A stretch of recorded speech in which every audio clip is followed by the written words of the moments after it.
Okay, can you hear me? Can hear you but can't yet see you. Ah, mm, yep, I think I've got that now. Just trying to turn it on. Hang on a sec.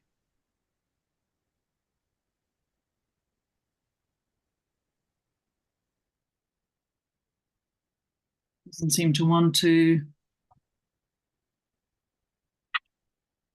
start my video. I can see me. There we go. Now we can see you. Brilliant.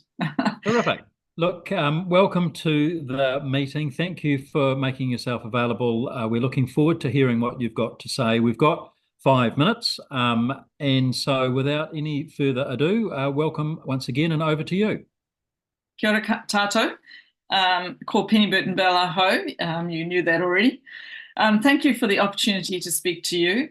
I believe we need to leave our country in as good or better condition as when we're gone than when we're here. And so I'm keen to see this nation thrive.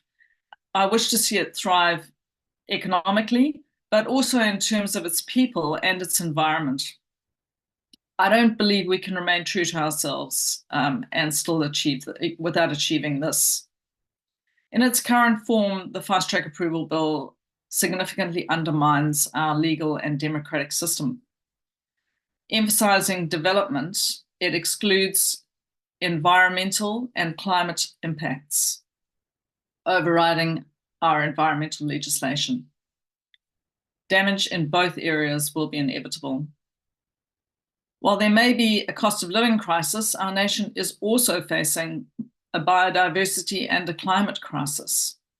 All three crises are significant, and the bill will have long-term impacts on them, as well as on our financial, social, and spiritual well-being. How can a valid cost-benefit analysis of a project be made with many of the relevant factors excluded from consideration? While it is easy to see the value a company contributes when it pays its taxes, it is much harder to foresee the cost of damage to the environment. Landcare Research has estimated the value of land-based ecosystem services from our natural environment to our welfare and economy as being about 1/3 of our GDP. Estimating the dollar value of a mining project is relatively simple, but the existing value of the area should be factored in. What benefits does it provide, and how might these be affected? The benefits could include tourism, education, recreation, spiritual well-being, water supply and storm protection, nutrient retention, habitat support, and carbon sequestration. Those profiting from the proposed projects should be responsible for the costs from the loss of these ecosystem services and other benefits, not the taxpayer nor the ratepayer. These environmental benefits and services are largely ignored in this bill, and suggestions of compensation may likewise be ignored by the deciding ministers, a vast overreach of their power. Companies that gained from East Coast forestry were not much affected by their slash after Cyclone Gabrielle, but it has been devastating to infrastructure and to the people and animals who live downstream and rely on the land and rivers for water, for access, for their livelihoods, recreation, and well-being. Taxpayers are paying the cost for this. The ocean has also been affected, and we have yet to see the full impacts on fisheries. Had the true costs been placed on forestry companies, the analysis of overall benefit would have been quite different. Doing such assessments takes time, certainly more than 6 weeks. We see evidence of, and we should expect more higher intensity weather events because of climate change. They will have greater impacts and will increase the relative value of ecosystem services to our country. By biasing this bill towards development, we are not adequately preparing nor recognizing our climate responsibility, and there will be economic costs. For example, in extra carbon credits required. This should be factored into a cost-benefit analysis. Our climate change commitments and free trade agreements are examples of legally binding agreements New Zealand has made and must meet or face significant financial and diplomatic consequences. This bill does not fairly consider all the costs that will be associated with proposed projects, and I'm particularly concerned about the long-term costs of environmental consequences. My view is legislators should start again, or instead consider tweaking the existing fast-track process, which has already significantly reduced processing times. Thank you. Thanks very much, Penny. Well-timed presentation. I don't see any questions coming from members, but please don't take that as in any way a discounting of your submission. We're coming towards the end of our hearing, so we've heard from literally hundreds of submitters, many of whom have made similar or the same points of view. So can I just now thank you on behalf of the committee for giving us the benefit of your time and also for letting us hear your views and thoughts. We appreciate it. Thank you very much. Thank you. Thank you. Colleagues, we're now going to hear from Pippa Sanderson.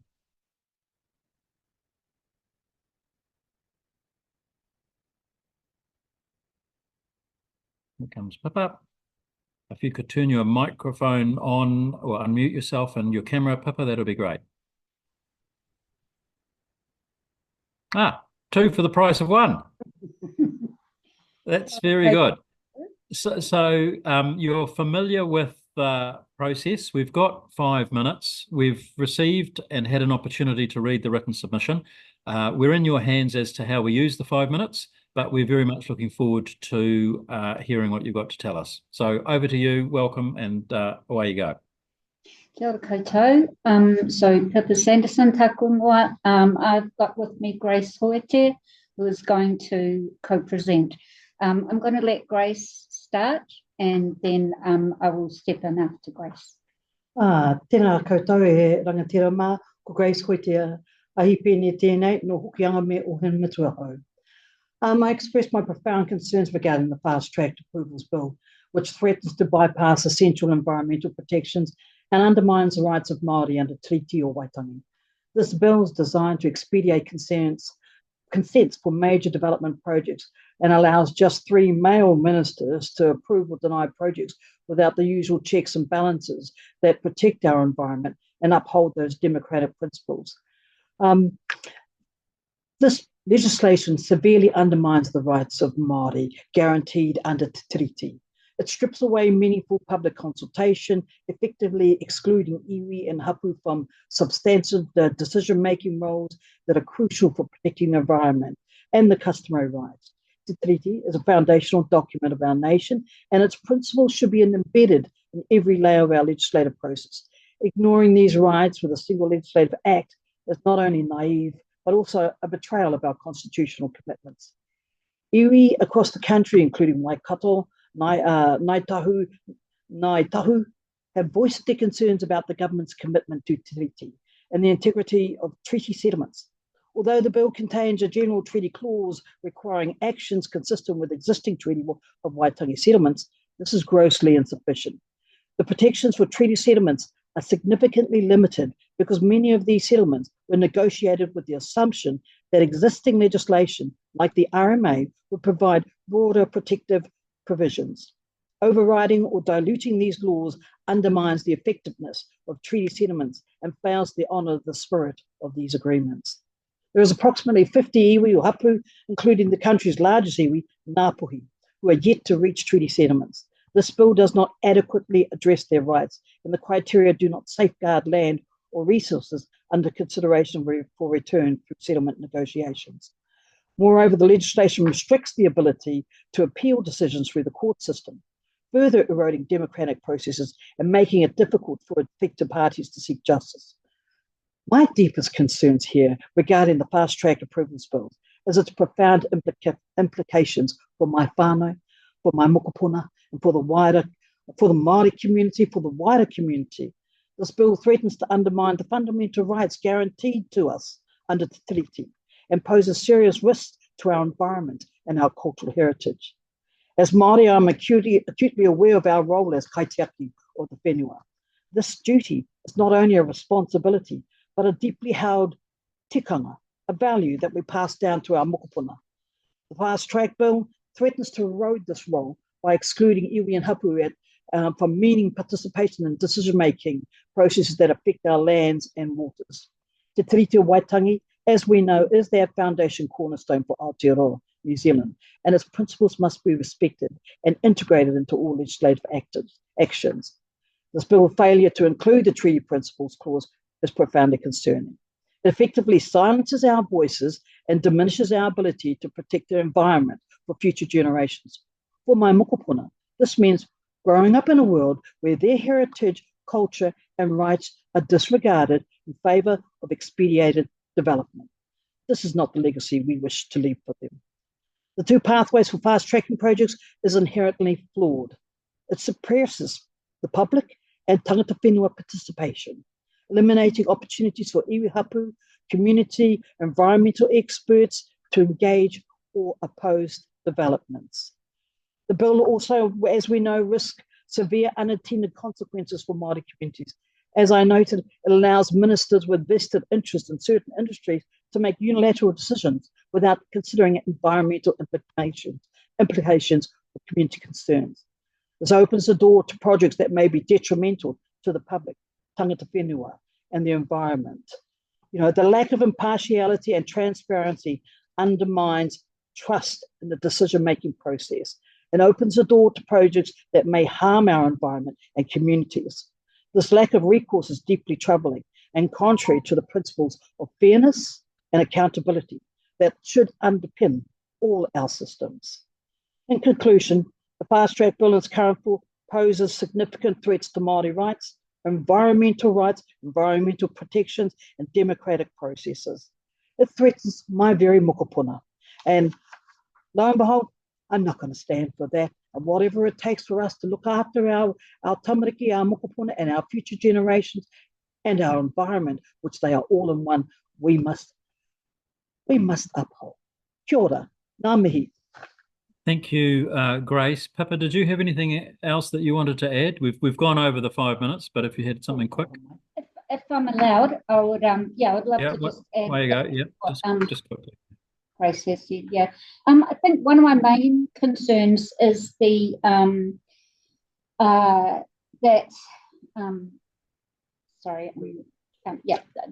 sole decision-making power will be left with the ministers, with the three ministers, especially with, as we've heard through the media and through other channels, they're tightly aligned with industry.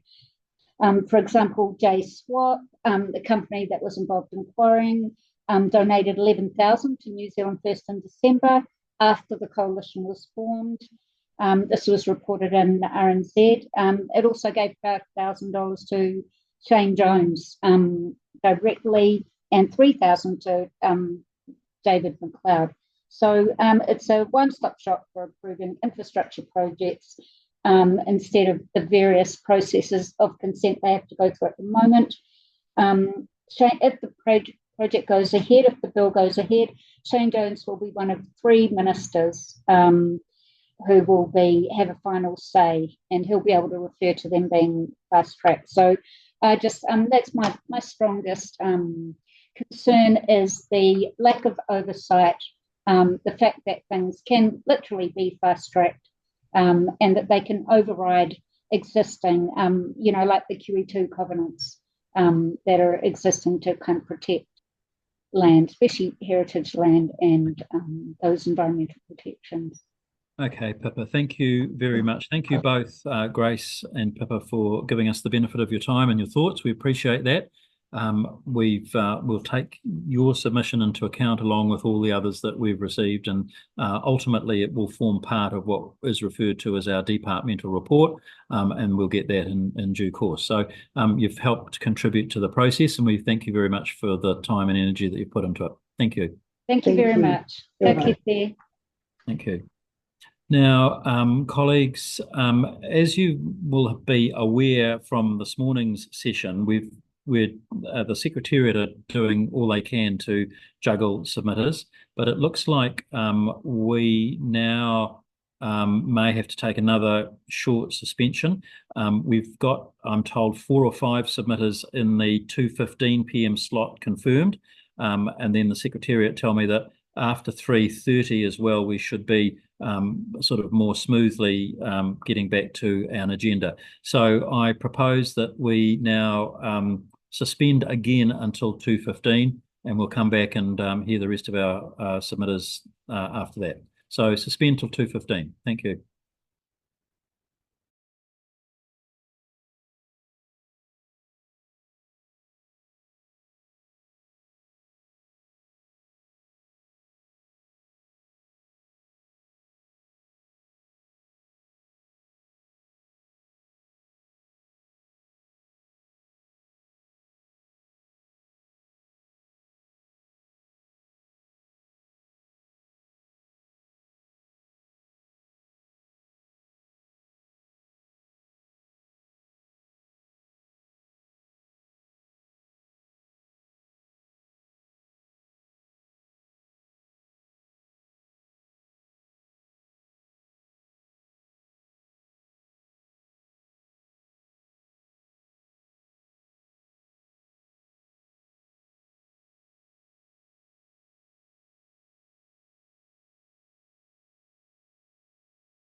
Hello, folks. We're back again. It's 2:15, and I think we can commence. Now, I'm just seeing that I'm still waiting for Rachel to turn her camera back on if she's close by. I'm sure she will be. And hello, Rachel. Oops. I know that my webcam doesn't work, but I hope that you can hear me anyway. Yeah, hello, Susie. Just Hello. hold Thank on, you. just 1 second. We're about to get underway. Now, I just need to check that. Yeah. Okay. So, Susie, look, thank you very much. We've got your written submission. Thank you. Members have had an opportunity to read it. We've got 5 minutes. We're in your hands. How we use that 5 minutes is up to you, but we're looking forward to hearing what you've got to say. So over to you and away you go. Welcome again. Thanks a lot, Scott, and thank you to everybody. And I'll try and speak both fast and clearly. And thank you very much for saying that the submission has been read. I'm afraid it was rather long. I apologize for that. And I've got 5 real main points that I think are overarching points for me that probably don't dip too much into the detail. The first thing, I'm not a radical green anarchist, and I'm not trying to destroy the economy, and I don't have a fairy tale vision of where we're going for 2030. My grandfather was actually a mine owner, and he was also a great guy. I'm 76, I'm head of the local ratepayer and residents association. I'm sort of, I'm a conservative person. But even if I have a mobile phone, if I start insisting that we offshore minerals extraction, say, then I'm just a NIMBY. I'm very realistic about this. And most of my working life has been in management consulting, and the bulk of that has been with PricewaterhouseCoopers, PwC, and they're not exactly woolly fairy tale anarchists either. So I guess that's my first point. The second point, one thing that I've learned out of all of this is that you cannot prioritize economic gain in isolation from other dimensions of well-being. And I've learned, and I've presented on it, and I've advised corporates and public sector organizations about what we call triple bottom line. So we've got economic, we've also got social, we've got environmental. And this all came into acceptance, general acceptance about, 25 years ago. New Zealand cottoned on quite well with the 2002 Local Government Act, with the 4 well-beings embedded in this. And the message of the whole thing is you cannot just do one or you will create serious damage. This isn't ideology, it is common sense. If you do social without economic, if you do environmental without economic and social, and if you do economic without environmental and social, this is simply bad leadership, it's bad governance, and the outcome can be disastrous. And the third point is that even though I might not sound like one, I actually want to be a proud Kiwi. I've been here for 40 years. The Americans, all in the working groups that I seem to spend a lot of time with, talking with, think we're so lucky. They truly value New Zealand as a country that protects the environment, and we've got a participative democracy, and we're also seen as trustworthy, a responsible nation that keeps its international promises and often models the right way to go. We still have to live up to all of this, of course, but at least in the past, we have tried to do so. And I think the fourth point is that, for me, economically, I think we have a huge and maybe unique opportunity that actually no government has ever achieved. And this is to live up to how others see us in this world and deliver what they want us to deliver. And part of this is to model sustainable production that actually elevates environmental responsibility, whether this is primary produce or beaches or even minerals extraction. And no, this is not a fairy tale vision. I went to the first business conference on this, I think about 15 years ago. I'm fifth point, very concerned about the way that we're going on this bill. Right now, I'm reading what Donald Trump says about how he is going to govern, and he says, we're closing the border. We're going to do what we do in isolation of how the rest of the world sees us and hang our international commitments. We're drilling, drilling, drilling. And I really hope that this isn't our new macho philosophy to push environmental protections and all sense of local and international responsibility aside for development projects is not some kind of new cleverness. I'm sorry to say, but it is massively dangerous for New Zealand. It is no less than insane. And I truly hope that with all the submissions that you're hearing these days, the Select Committee will also be in no doubt that this has got to be opposed. So short and sweet, I hope. I hope I'm on time. And all I can do is thank you very much for the opportunity to submit and speak. Thank you, Susie. We appreciate the fact that you've given some time to us to hear your views and thoughts. That's what a select committee process is about, and we value that greatly. Many of the points that you have made have been made also by previous submitters, so please don't take the fact that there are no immediate questions from colleagues as any kind of discounting of your submission. We very much appreciate it.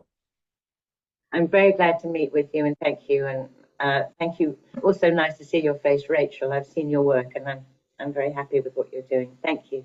All the best. Now the rest of us are deeply mortified. Oh, I'm mortified. so sorry. And Scott and Francisco, it's just I haven't seen you before in lights, so. Don't worry, Susie. You better get your faces into the light. We're all okay. Thank you very much. All good. Really Thanks very much, and you take care. Cheers. Thank you. Thanks so much. Thank you. Members, we're now going to hear from Tina Malone, who's going to join us momentarily. There we go. If you could turn your camera on, please, and unmute yourself. We'll be looking forward to hearing from you. Hello, we've got you. Now, just say something again, Tina. See whether we can hear you. No, we can't hear you. You look to be unmuted. I'm wondering whether the volume needs to be turned up on you.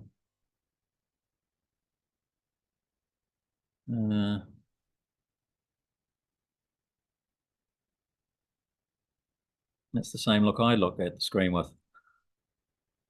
I'm wondering whether our Secretariat can offer any assistance. Is there any way of turning up the volume remotely? Tina, this is Isabel, the clerk of committee. If you can hear me, do you mind just checking the audio, the microphone input on your Zoom function? You should be able to select a microphone if you click that small upwards facing arrow next to the microphone symbol, and just make sure you've got the right thing selected. Can you hear me now? Yes, brilliant. Great. The wonders of modern science. Thank you so much. Don't worry. We all do those things. Tina, thank you very much for making some time available to us. We're looking forward to hearing what you've got to say. We've got 5 minutes. How you use that's up to you. But you can assume that members have had a chance to read your written material. So once again, welcome. We can hear you clearly and we can see you as well. So away you go. Thank you. So I'm going to have to talk really fast to cram it in. So tēnā tātou katoa, ko tainui tuku waka, ko Ngāti Mahuta tuku hapu, ko Taina Malone tuku ingoa. My name is Taina Malone. I'm an environmental planner, which is a role I've worked in for approximately 17 years. My experience has included work at territorial authorities and in the private sector as a planning consultant, and this has included processing and preparing a wide range of resource consent applications. This experience has provided me with a good understanding of the complex nature and numerous issues to be considered with any large-scale projects. I whakapapatū Ngāti Mahuta Hapu. I'm one of the trustees of a whānau trust, and we are the kaitiaki for land located next to an existing iron ore mine within the community of Taharua.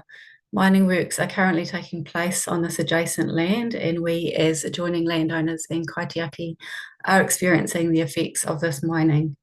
Being an affected party and submitter on this resource consent application has given me insight into the potential effects of mining activities and the importance of having a voice in the resource consent process to ensure we are able to fulfil our role as kaitiaki.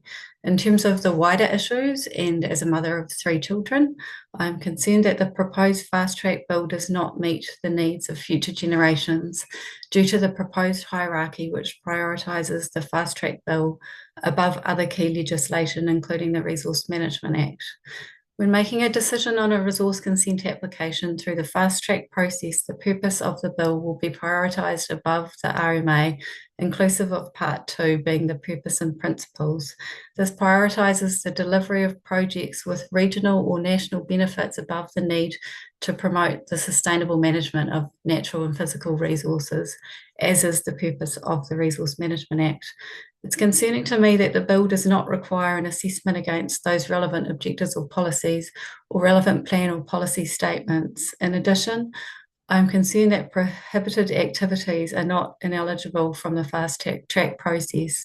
This provides an opportunity to progress these activities with significant environmental effects on the basis that the project will have regional or national benefits.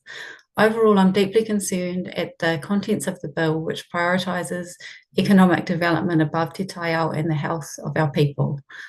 I have in my submission expressed concern at the failure of the fast-track bill to honour te tiriti o Waitangi. Consideration of a resource consent application under Section 104 of the RMA is subject to Part 2, which contains the purpose of the Act, matters of national importance, other matters, and te tiriti o Waitangi. Part 2 includes a number of matters specific to Māori, including the need to recognise and provide for the relationship of Māori and their culture and traditions with ancestral lands, water, sites, wahitapu and other taonga, a requirement that particular regard is had to kaitiakitanga, and a requirement to take into account the principles of te tiriti o Waitangi. When considering the adequacy of the fast-track bill, in addressing these matters, Section 6 is inadequate, as this refers only to obligations arising under existing treaty settlements and does not refer to the principles of te tiriti o Waitangi. Section 12 of the bill requires applications to include an assessment of the activity against Sections 5, 6 and 7 of the RMA. However, Section 8 is not included, meaning there is no requirement to take into account the principles of te tiriti o Waitangi. In terms of decision-making, the fast-track bill is prioritised above the RMA. Those ministers in a position, as the fast-track bill is prioritised above the RMA, those ministers in a position to approve applications under the fast-track bill could do so without consideration of te tiriti o Waitangi and its principles. Furthermore, the fast-track bill would disadvantage Māori, as there is no requirement in the decision-making process to recognise and provide for the relationship of Māori and their culture and traditions with their ancestral lands, water, sites, wahitapu and other taonga, or to require that particular regard is had to kaitiakitanga. The fast-track bill would result in significant changes to the consultation and decision-making process. Section 19 lists parties which joint ministers must copy the application to and invite written comments from. Parties would have only 10 working days to provide written comments. This is an insufficient time period to provide meaningful feedback and is likely to result in affected parties being left out of the process. A hearing enables the testing of expert opinions and analysis while providing an opportunity for any concerns raised by affected parties to be heard and addressed as part of this process. Section 23 of the fast-track bill states there's no requirement for a panel to hold a hearing in respect of a consent application or notice of requirement, and that no person has a right to be heard by a panel.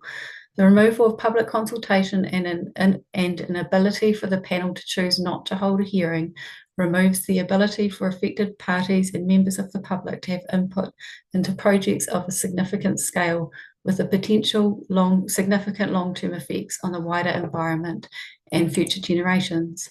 When making a decision under the fast-track process, the recommendation of the panel needs to be considered. However, it's the joint ministers who will make the final decision on an application.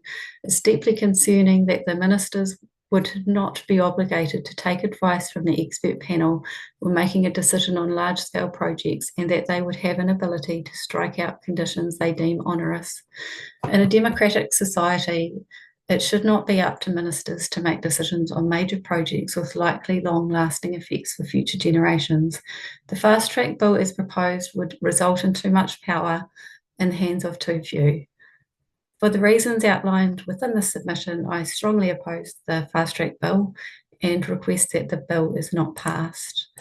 Thank you for providing an opportunity for me to submit on this bill and for taking the time to consider my submission. I'm happy to answer any questions if you have any.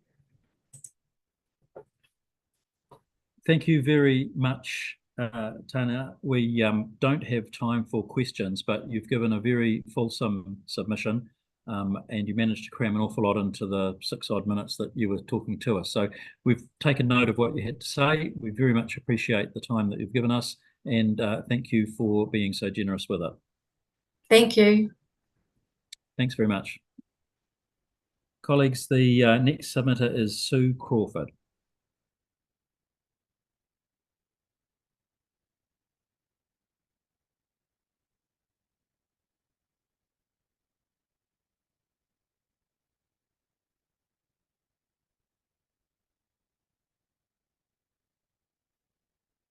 Here comes Sue. Sue, if you'd like to turn your camera on and unmute yourself, please. There we go. We've got you now. Can you hear us, Sue? Yes. Good. We can hear you too. Thank you very much for making some time available to talk to us. We are looking forward to hearing what you've got to say. We've got 5 minutes, and you can safely assume that colleagues have had an opportunity to read your written submission. So thank you very much once again, and over to you. Away you go. Yes. Thank you very much for the opportunity to speak today. I did make my submission quite some time ago, so I can't actually remember what I put in it. Although I was concerned mainly not so much the bill itself and the detail of the bill and whether or not a fast track process is useful or helpful. You know, I don't know enough about the bill in terms of a fast track versus just standard process that we've been following before, like the normal RMA. But I am concerned about the expert panels, panel members, and the inclusion of a member from iwi to be on an expert panel. I do feel that you know, that they have the ability to make submissions into the panel, as every other member of New Zealand does, as every other citizen of New Zealand does. And I don't believe that having a dedicated iwi panel member, and what iwi is it actually, what group is it from the Maori iwi kingdom would be on that, because a lot of Maori iwi are not aligned together, depending on what particular Maori group you talk to. So I just sort of feel like that's unfair. It's not in the interest of New Zealand to have an impartial panel member. I feel that they would be looking after the interests of iwi. We've seen this occur, you know, we see this currently occurring, the interests of iwi in New Zealand, and I don't think it's for the betterment of New Zealand that we have someone on the board, panelists who could be biased. So that's really all I want to speak to in regard to the bill itself and the members here of that panel. So thank you very much. Francisco's got a question. Where you go, Francisco? Yeah, just a really quick question. Thanks for submitting. Other than, like, if you exclude the iwi, the iwi stuff aside, would you say you support the bill, you oppose the bill, or you're neutral about the bill? I'm neutral about the bill. Okay, great. You know, like, I haven't done enough research into the bill itself, but yeah, it's really just on the you know, the impartiality of the bill panel members that I'm concerned about. Thank you. Thank you. So that concludes the submission. Thank you once again for giving us the benefit of your time and Thank your you. thoughts. We very much appreciate it, and they will get added to the collective submissions from everyone else that's made submissions as well. So really appreciate you being part of the process. Thank you very much. Thank you. Enjoy the rest Okay. of your day. Thanks Thank very much. you. Bye-bye. Right. Colleagues, we're now going to hear from Taylor McCarty. Hello, can you hear me? Yeah, hello, Taylor. Yes, we can hear you and see you. I think maybe you've been watching what we've been doing. We've got 5 minutes. Members will have had an opportunity to read your written submission. We're in your hands as to how you use the 5 minutes. So we're looking forward to hearing what you've got to say. And so without any further ado, over to you. Thank you. Well, thank you for allowing me to make this submission today. I'd like to start by saying I strongly oppose this bill, as it is undemocratic, short-sighted in its inability to identify the link between the prosperity of our environment and the prosperity of our economy, and clearly intends to prioritise profits over the health of our communities and future generations. The cost of the climate crisis is high. The World Bank estimates that ecosystem collapse could cost $2.7 trillion a year by 2030. And we have already seen this high cost of the climate crisis with Cyclone Gabrielle. The New Zealand Treasury estimated that Cyclone Gabrielle cost 14.5 billion New Zealand dollars. But this did not even factor in the cost of replacing initial repair work that got washed away or the necessary cost of investing in resilient infrastructure. New Zealand has a low level of resilience for this type of extreme hazard event, with 12% of our housing value in flood hazard areas. If we want to significantly reduce the risks, adverse impacts, and related losses and damages caused by the climate crisis, then the next few years are critical for limiting global warming to below 1.5 degrees Celsius. This requires global greenhouse gas emissions to peak before 2025 at the latest and be reduced by 43% by 2030. At the same time, methane would need to be reduced by about 1/3, and failing to do these things will lead to increasingly frequent and dangerous extreme weather events such as Cyclone Gabrielle. So we must immediately and simultaneously invest in climate crisis mitigation and adaptation, renewables, sustainable industries like our hemp, seaweed, and wool, a circular economy, and sustainable and resilient infrastructure. This bill does none of these things, and if it is to proceed, should be rewritten to exclusively enable the fast-tracking of sustainable and decarbonising projects. The fast-track approvals bill adds decades to climate action that must occur in the next few years.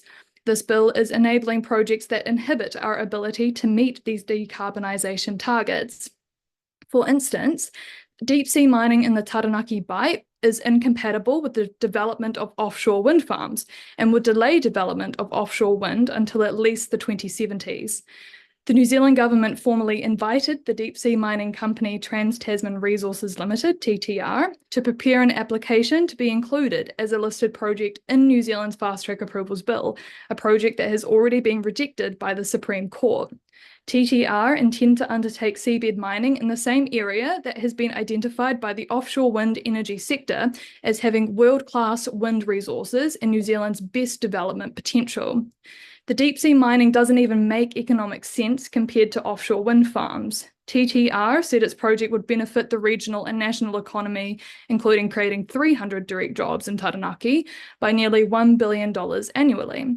Offshore wind companies, meanwhile, said it had the potential to develop an industry that could contribute $50 billion to New Zealand's GDP between now and 2050, creating 10,000 jobs in the build-out phase and 2,000 ongoing jobs. And this is just one example of the type of damage to our economy and our environment that could be wrought if the fast-track approval bill proceeds in its current form. Additionally, renewables are now the cheapest source of energy, so it makes no sense to be enabling fossil fuels that have no place in our future. Economic prosperity can occur alongside healing our environment. Without taking into account the economic benefits of reduced adaptation costs or avoided climate impacts, global GDP would be just a few percent points lower in 2050 if we take the actions necessary to limit warming to 2 degrees or below, compared to maintaining current policies.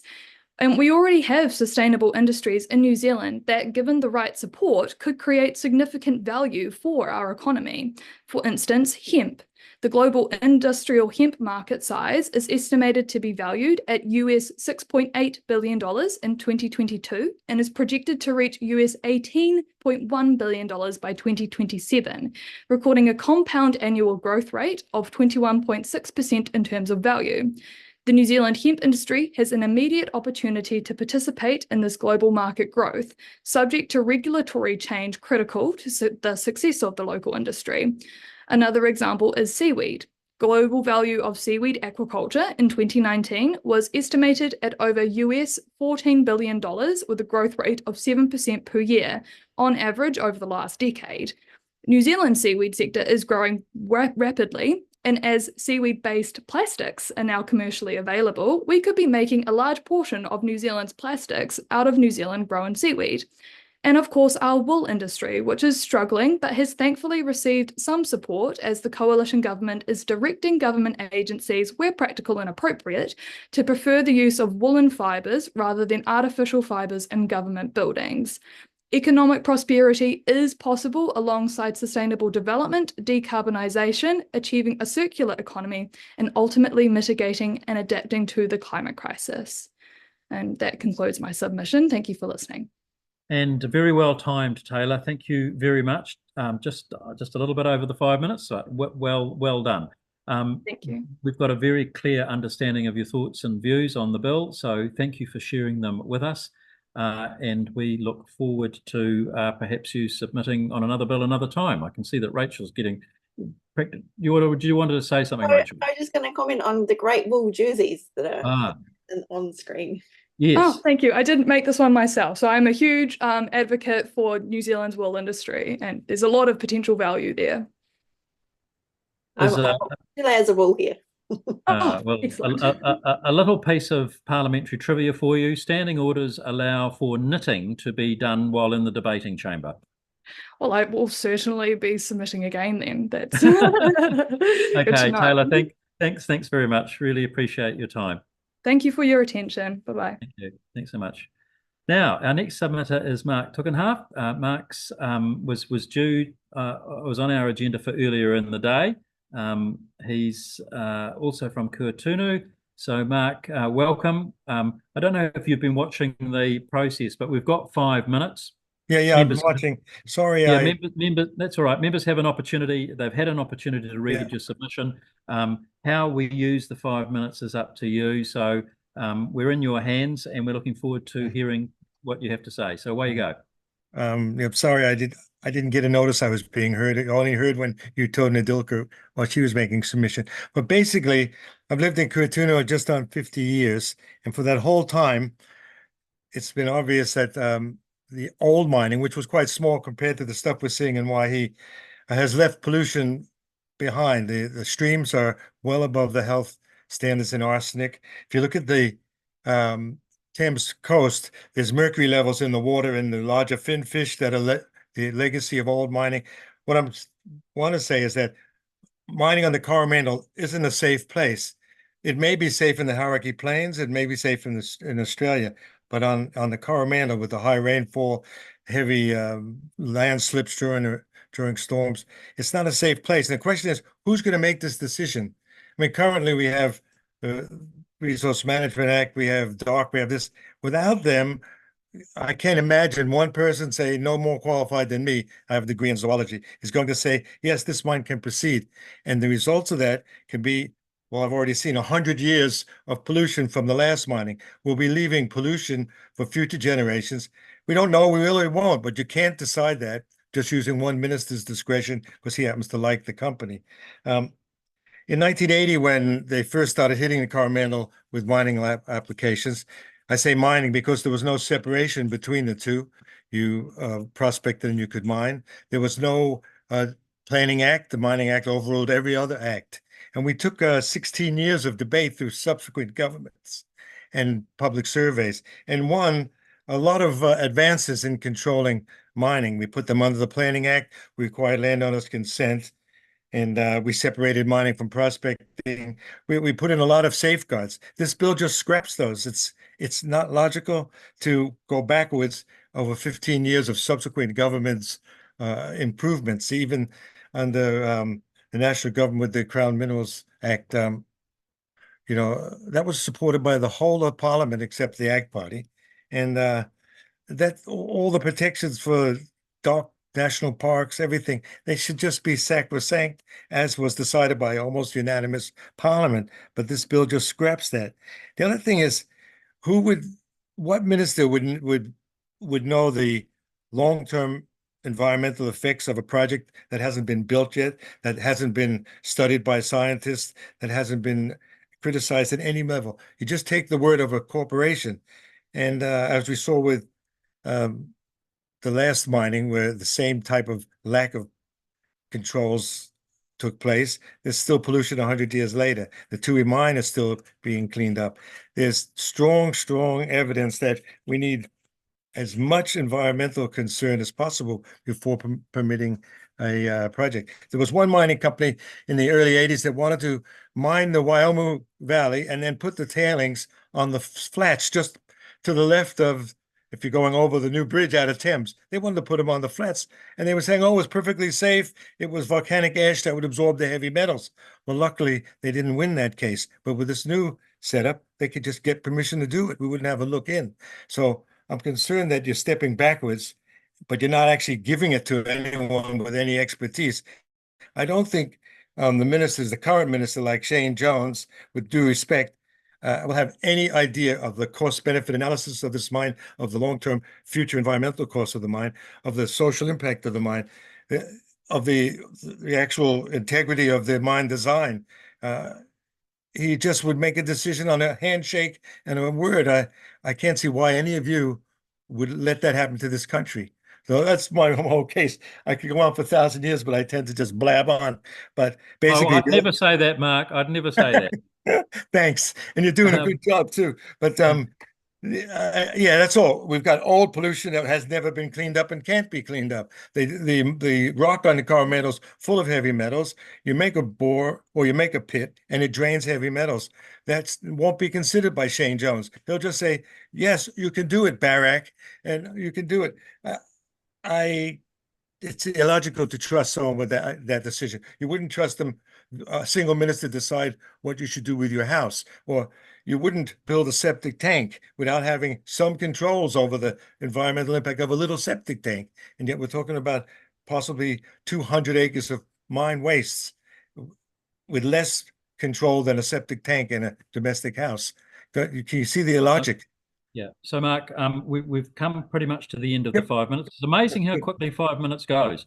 Yeah, it is. That's good to have your views and thoughts and opinions, and I'm pleased that I made the reminder, because I did see your name on the list earlier on, and I didn't want to miss the opportunity to hear you again on this subject. So thanks very much. And for my colleagues, if you're in the Coromandel anywhere, coffee la, very good coffee. Scott. Thanks very much. I'll give you a bag See you for later. that. You're not allowed. Thanks. Thank you, guys. Bye-bye.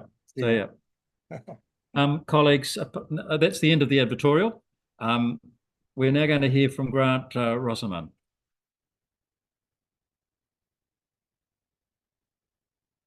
Hello, Grant. Hi, Scott. We can see you and hear you. You've probably been following what we're doing. We've got 5 minutes. How you use that's up to you. We're keen to hear what you've got to say. Members have had a chance to read your written submission. So we're in your hands. Welcome once again. Over to you. Thanks, kia ora tātou. Yeah, my name is Grant Rosamond. I have a master's in resource management, and I've worked professionally in environmental protection in Aotearoa and globally for the last 35 years.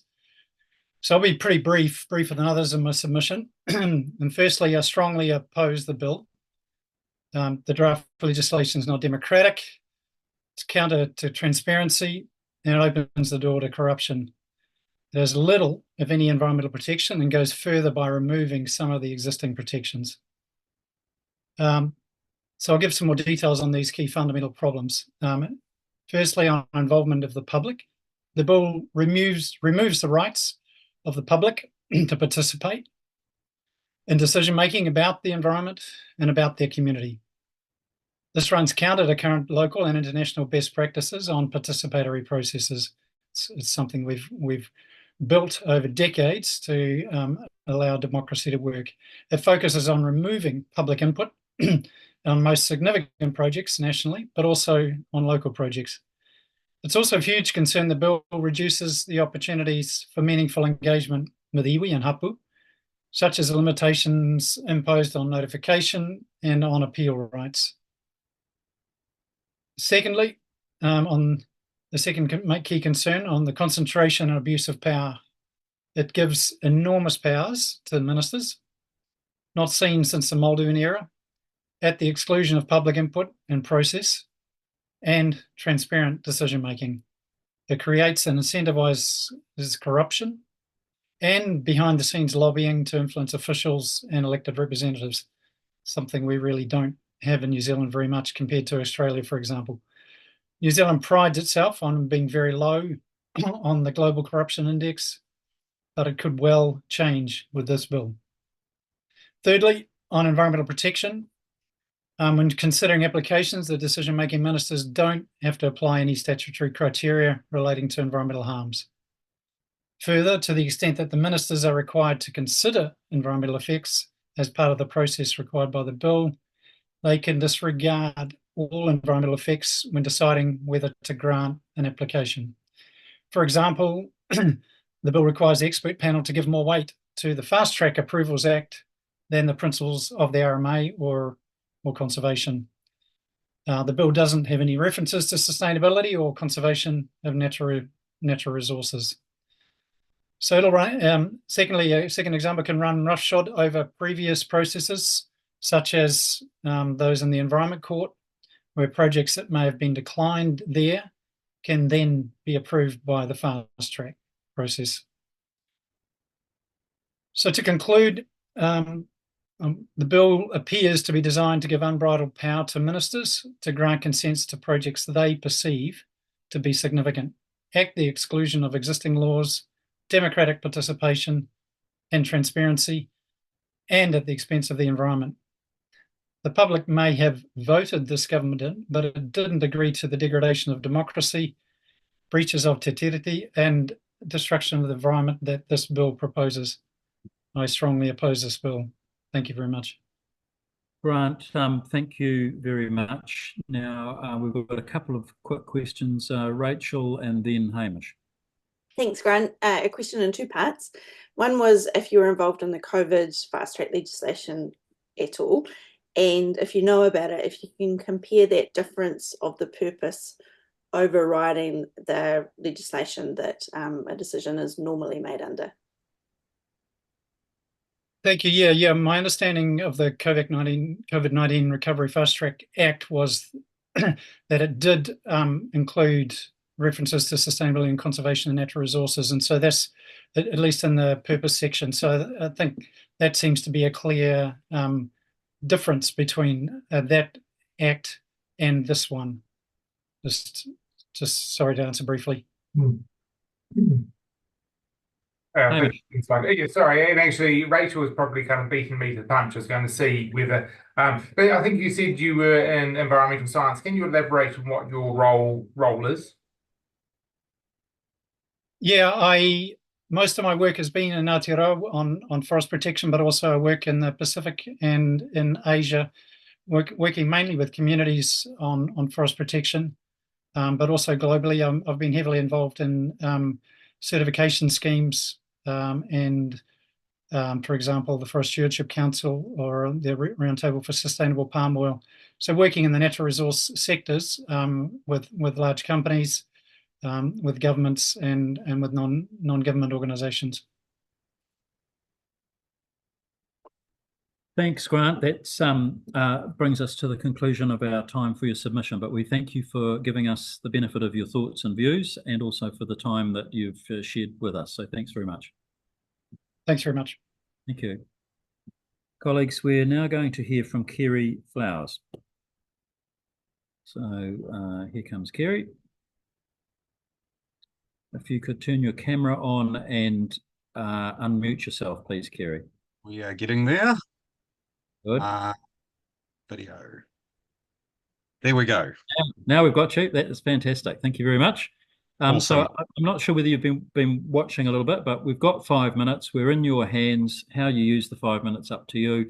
Members have had a chance to read your written submission, and on that note, we will let you head away. Away you go. Looking forward to it.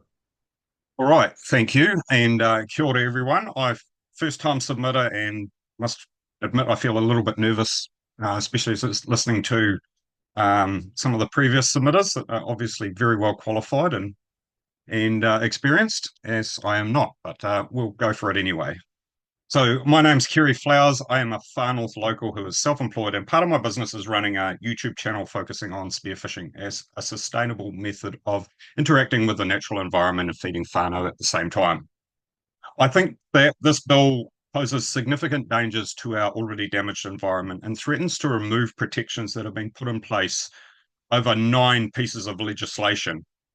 In Section 10, subsection 3, it states that the approval, other than proclamation under Section 26 of the Public Works Act 1981, may be granted, issued, or entered into under this Act instead of under the legislation that establishes or provides for it. To me, this seems like this bill is just bulldozering aside all the acts that were just listed and the protections that they offer the environment. Part of the reasons that those acts were passed into law in the first place. Now, further on in the Act, it states that there will be an expert panel set up that reports to the joint ministers who will now ultimately be in charge of making these approvals. But as we all know, this just opens things up for several forms of corruption to take place. Cherry picking of panelists, political pressure in the form of career moves, and even financial bribes all become options for an applicant to influence panel members. It doesn't just stop there, because ultimately the ministers may decide to grant the application against the panelists' recommendations as provided for in Section 25, subsection 24 of the bill, where it states, joint ministers must not decide to deviate from a panel's recommendations unless they have undertaken analysis of the recommendations and any conditions included in accordance with the relevant assessment criteria. Without seeing the assessment criteria, we cannot say how easy it would be for a minister to go against the panel's recommendations, but there is definitely possibility there. I also believe that this bill is inconsistent with the Crown acting in good faith as a treaty partner with Māori.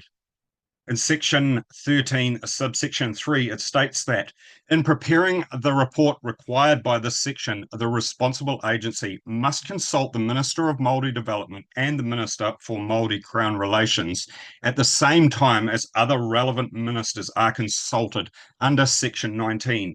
And those two specified ministers must respond to the responsible agency within 5 working days of receiving the draft report. But then in Section 19, subsection 5, it states that anyone who is invited to provide written comments under this section has 10 working days from the receipt of the copy of this application to do so. This is just blatant racism and culturally disrespectful. We all know that a tangi can take 5 days, and yet the Crown is expecting a response from those ministers within that time, no matter what. This bill seems to me to promote rushed and improperly considered decision-making. This generally leads to very poor decisions, not at all what the general public of Aotearoa want or even expect from their elected officials. I do recognise that consent processes are long and involved, but this is so we don't have unsafe, ill-considered and environmentally damaging development happening all over the motu. If the projects this bill is targeting are of national importance, then they are worth taking the time to get right. Perhaps better resourcing of the existing government departments and tweaks to the relevant legislation can achieve the desired speeding up of the process while ensuring that environmental, cultural, and safety objectives are still met. The irony of this is that this bill is if this bill is adopted, a new agency will have to be set up to administer it, and this is going to require significant resource and staffing, likely costing more than properly resourcing the current government departments. In closing, I urge you to reject this bill in its entirety, go back to the drawing board and come up with a better solution that doesn't threaten the environment. Thank you. Kerry, thank you very much, and perfect timing as well. I'm not sure whether you practiced the timing, but it was spot on. So thank you very much, a very good use of your 5 minutes. And thank you also for being a first-time submitter.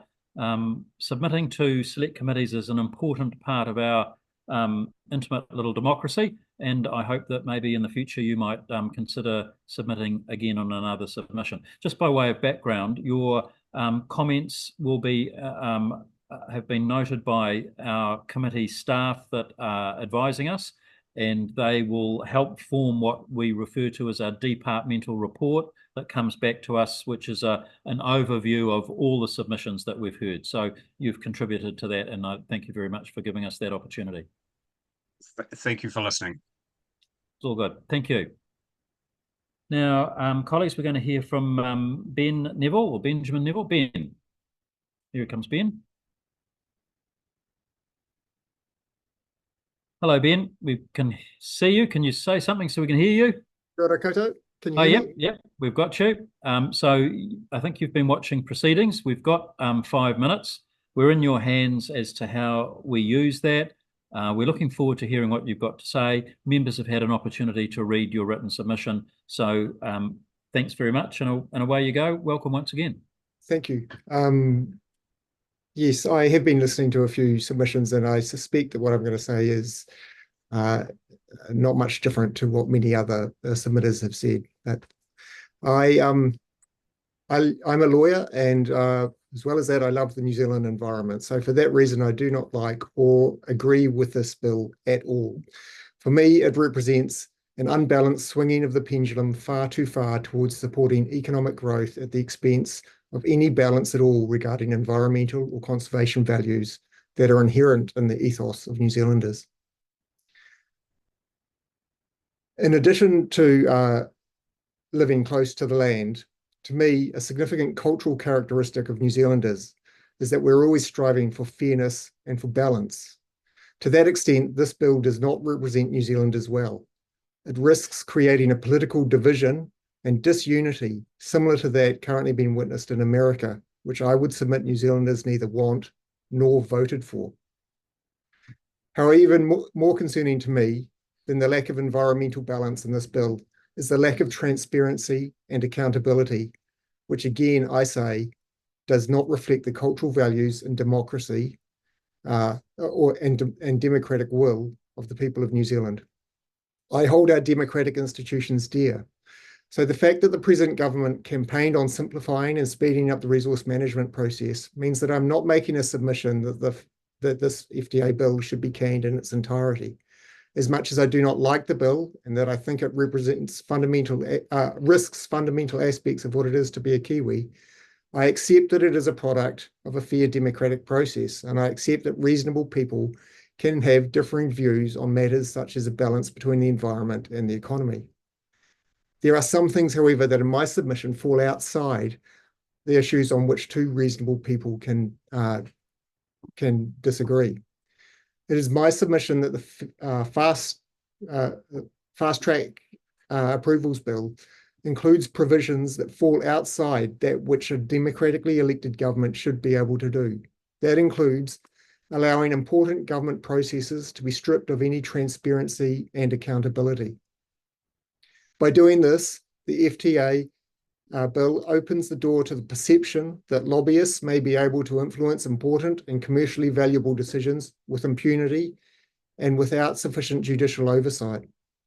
The result is that the FTA opens up the spectre of New Zealand politicians being able to make decisions based on factors which do not relate to the merits of the application, because there is no transparency or effective judicial oversight to ensure that. Essentially, what I am submitting is that the bill as currently drafted opens the door to potential development in New Zealand of improper influence and corruption in important decisions that affect all New Zealanders. For me, Corruption is a threat to the fabric of New Zealand society, which is so significant that in my submission, no democratically elected government has the mandate to introduce an act of parliament which runs the risk of bringing this threat into New Zealand's political landscape. Corruption destroys societies, and even opening the door to just the risk that corruption may take a foothold in New Zealand, or even just the perception that it could be a risk, is something which I don't think any political party, no matter what its views on the economy or the environment, should be able to introduce. Accepting, however, that the bill is likely to go ahead in some form, my submission is that the better balance can be achieved and the risk of corruption reduced by amending the current wording of the bill to provide a requirement that the joint ministers responsible for much of the decision-making under the Act or the bill are required to provide written reasons for their decisions. Doing this will be a small but significant step in reintroducing transparency and accountability into the decision-making process, meaning ministers will have to be able to justify their decisions by reference to relevant factors. I note that the decisions of the ministers can currently be subject to judicial review, but that protection is illusory if no reasons for the ministers' decisions have to be provided and published. Adding a clause to ensure ministers must record and publish the reasons for their decisions is an elementary step which cannot be absent from the final act, and it will ensure that the three ministers only take relevant factors into account and do not take irrelevant factors into account. I pause to note my earlier point that ideally a relevant consideration that the ministers should be required to take into account would be environmental considerations, because without that, how is the environmental value of New Zealand to be protected? But at least including the Conservation Minister and the group of joint ministers for all decisions would be a significant improvement. And by then ensuring each minister has to provide written reasons for their decisions, the process would allow for some judicial oversight of the process. Importantly, the submission that reasons should be provided in writing requires a further aspect to be considered, that being that the reasons be made publicly available, not just to the applicant and to the relevant authorities, so that challenges to inappropriately made decisions can be made by a wide variety of claimants or complainants. A further request would be that standing to bring such challenge be extended to include interest groups. Given that the grounds for challenge of the minister's discretion are going to be very limited, given the currently restricted purpose of the Act, I submit that there is no significant risk in allowing genuine challenges to be made by a wider spectrum of interested parties than just the applicants. As I said in my written submissions, there are two things that make me particularly proud to be a New Zealander. Those are our very low rates of corruption and high level of transparency and accountability on the one hand, and the Waitangi Tribunal and the genuine efforts being made at providing justice for Māori following an unjust colonial process. In my submission, this bill as currently drafted risks the loss of these two important taonga in New Zealand's life. And if the bill cannot be stopped in its entirety, then in my submission, it will be prejudicing the fabric of New Zealand society to allow it to proceed without making at least some amendments to ensure the most basic precautions are put in place of ensuring transparency and accountability. Thank you. Those are my submissions. Ben, thank you very much. We went quite a bit over the 5 minutes, but I didn't want to interrupt you in full flight. And as you said in your opening comments, many of the points that you made have been made by previous submitters. Now, that's not to discount your submission. It's simply that we're coming towards the end of our hearings, and we've heard from lots of people. So once again, can I thank you for taking the time and making the effort to submit both orally and in writing. And those comments will be, of course, included in our full deliberations. So thank you once again. Really appreciate it. Thank you. Thanks very much. Colleagues, we're going to hear now from Francesca Griggs.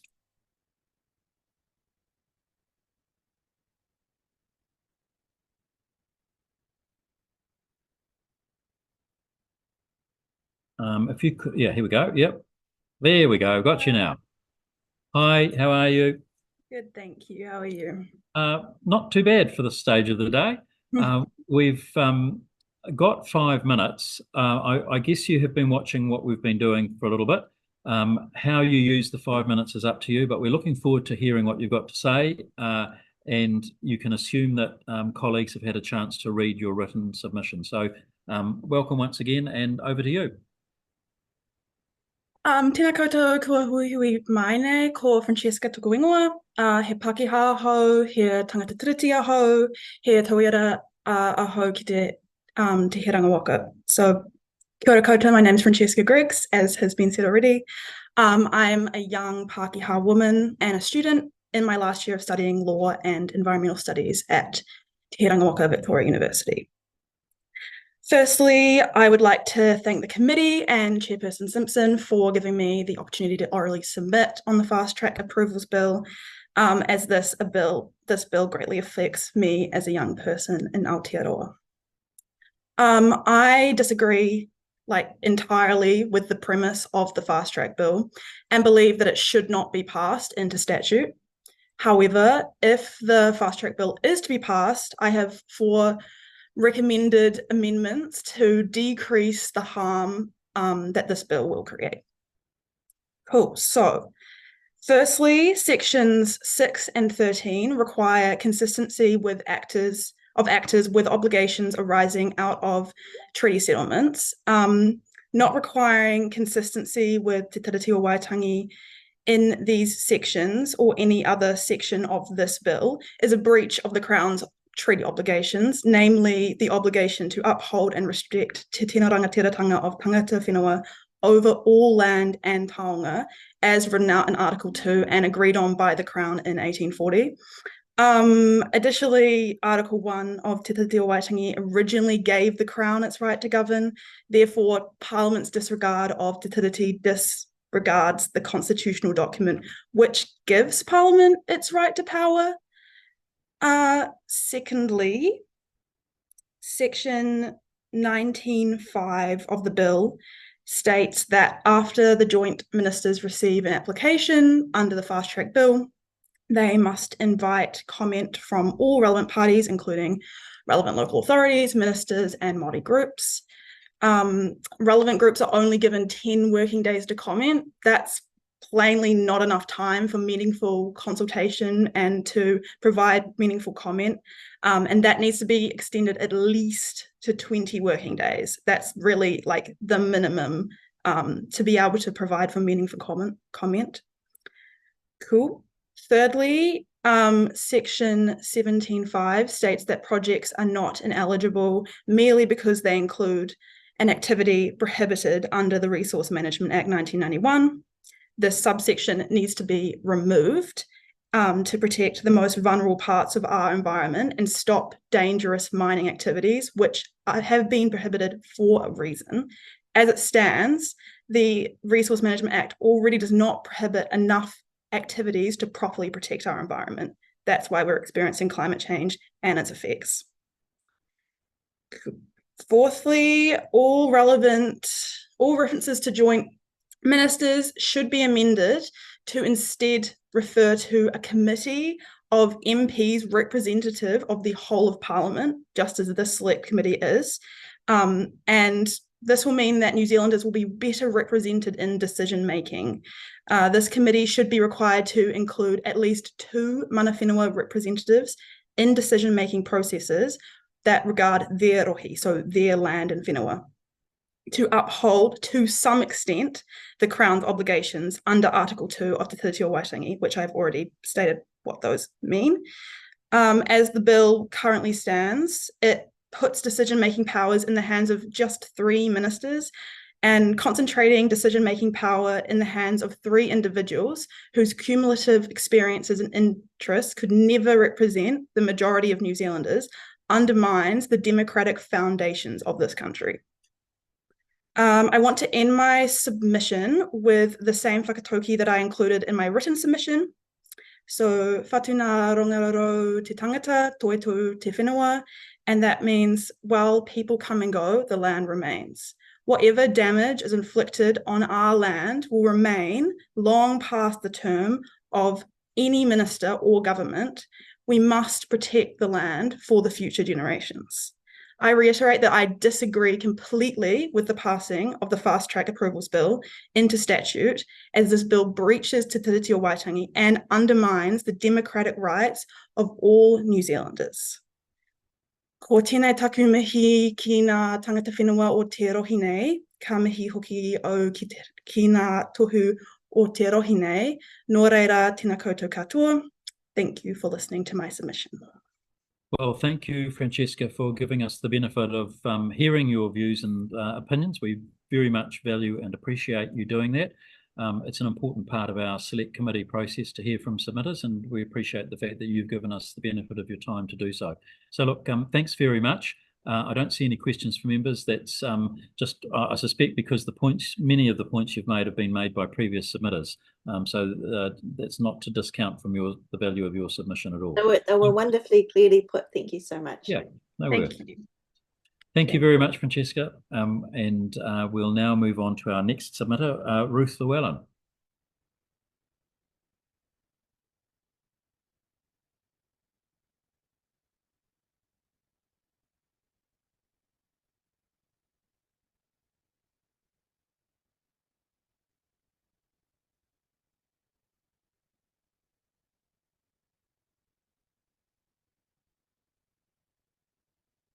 Now we've got you, Ruth.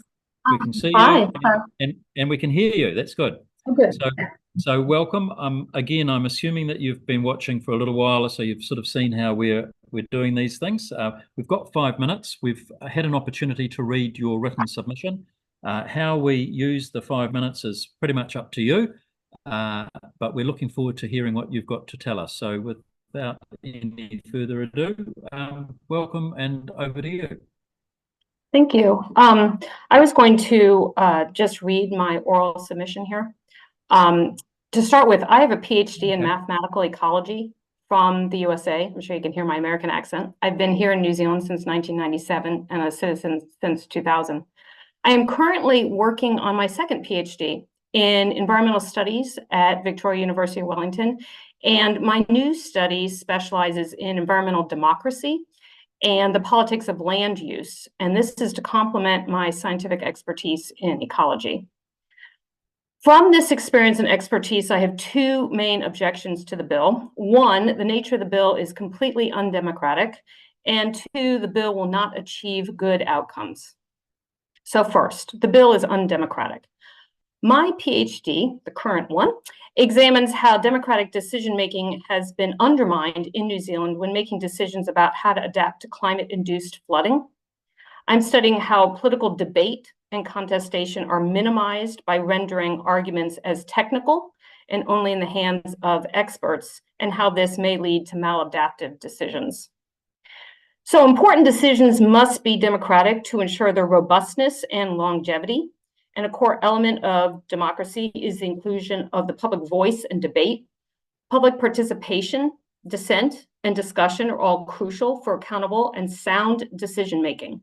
Therefore, the public has not only a right to be involved in environmental decision-making, but also a role that enhances the quality of those decisions. Incorporating local knowledge, addressing potential mitigations, and improving outcomes for communities are all benefits of public input.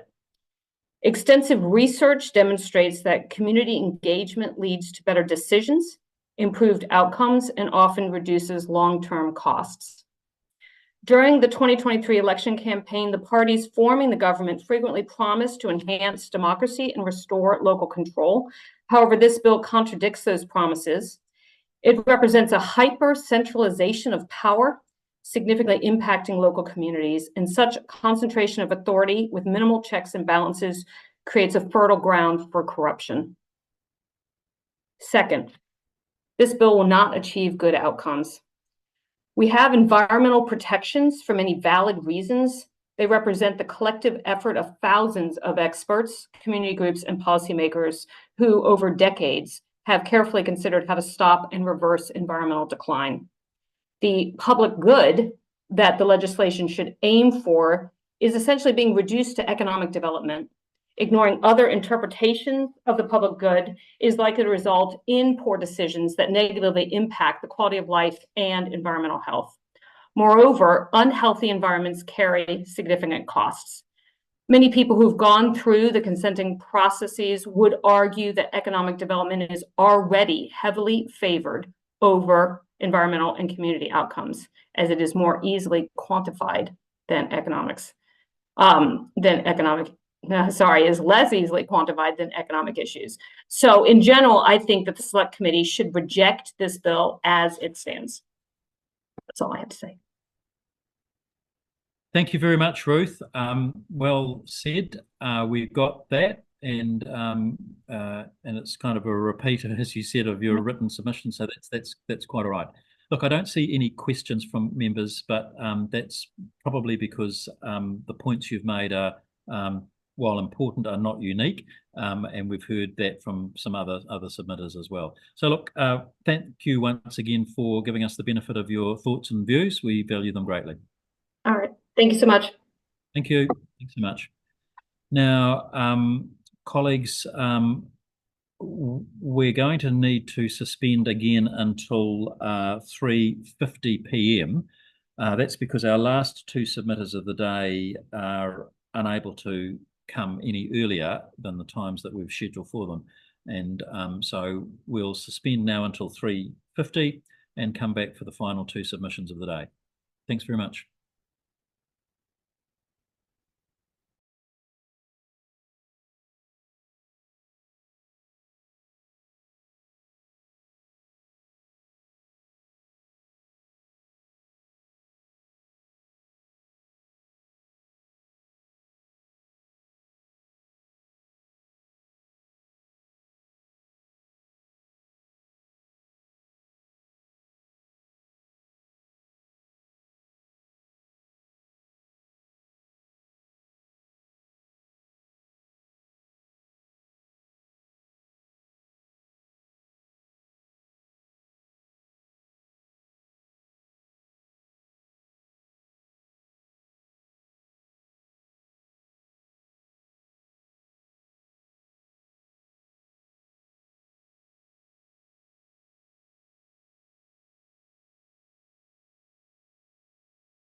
Okay, okay, and share. There we go.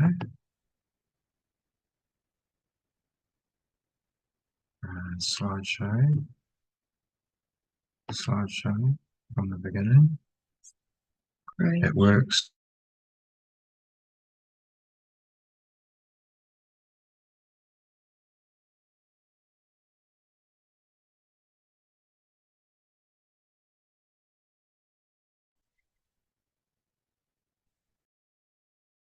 Sorry, Rachel, it's Izzy. Was just testing the screen sharing for our next submitter.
Welcome back, colleagues. I make it 3:50.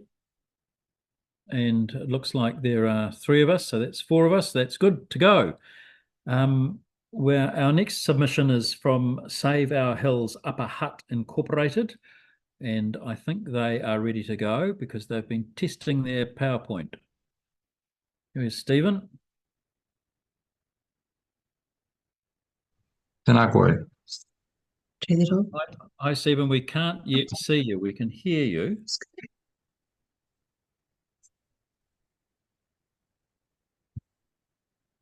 thank you. There we go. Now we've got you. Fantastic. Great, thanks. So thank you for your patience. We're looking forward to hearing from you. We've got 10 minutes. Members have had a chance to read the written submission, but I understand that you've got a PowerPoint that you want to use during the course of your presentation. So without any further introductions, let's get underway. Welcome and over to you. Thank you.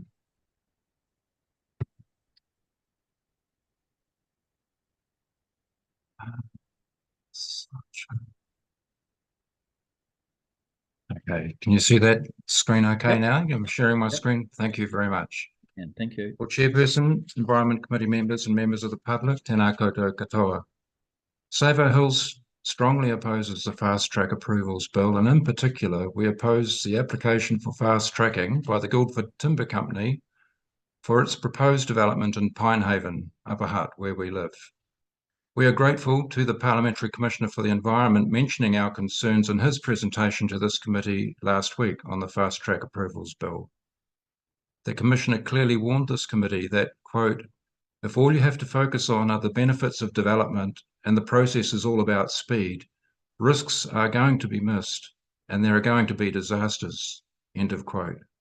We think the Commissioner is absolutely correct. If the Guildford Timber Company's development in Pinehaven is fast-tracked, there will be disasters, and not just in Pinehaven, but in all the other catchments that the proposed Guildford development stormwater drains into: Silverstream, Stokes Valley, Blue Mountains, Whiteman's Valley, and Mangaroa Valley. The RMA has failed us terribly in Pinehaven Upper Hutt. Under the Fast Track Approvals Bill, we think Pinehaven would be slaughtered. Save Our Hills submission to the committee concerns flood control. Flood control requires flood modelling and an expertise from a small pool of specialists in New Zealand. It has no standards, apart from an insufficient process standard that only gets lip service. It is unregulated. Every region does it differently. It's wide open to possible abuse. There are some in this specialist pool who are making the most of this regulatory vacuum, and they have hit us hard in Pinehaven, Upper Hutt.